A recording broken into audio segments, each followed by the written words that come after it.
الموضوع أيضا مختلط عليك يا أبو محمد. المسألة ما موضوع صغة وعدم صغة يا أبو محمد. المسألة إنه نحن عندنا ما نقول يا علي، وأنت استشهدت بالشيعة عندما نقول يا علي، نحن قولنا يا علي هو في واقع الأمر هو عين قولنا يا الله سبحانه وتعالى، لا اختلاف ابدا. ما تجي الان تتصل وتفهم بهذا الفهم القشري وتقول لي يعني انت انزلت علي منزله الله. لا، علي عمر ما يصبح ولا يمثل شيء، هو علي مخلوق، وهذا الكون بما فيه علي عند الله لا يساوي جناح بعوضه.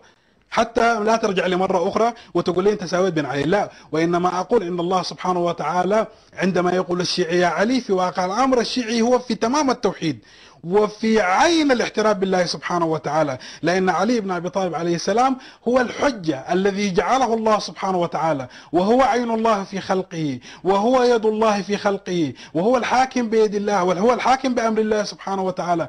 يعني أنت لما تعتقد بأن علي الله أعطى علي هذه القدرة وأعطى علي هذه المكانة، والله سبحانه وتعالى تمثلت فيه صفات الله. يعني شو تمثلت فيه صفات الله؟ القرآن والنبي ما يقول تخلقوا بأخلاق الله؟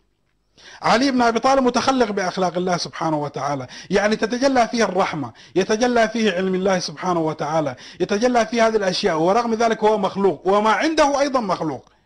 فبالتالي عندما تقول يا علي في واقع الأمر هو عين قولك يا الله سبحانه وتعالى، ما يفرق كثير عندما تقول يا الله أو تقول يا علي. وعندما تقول يا محمد أيضا عين قولك يا محمد هو عين قولك يا الله سبحانه وتعالى. صلى الله على محمد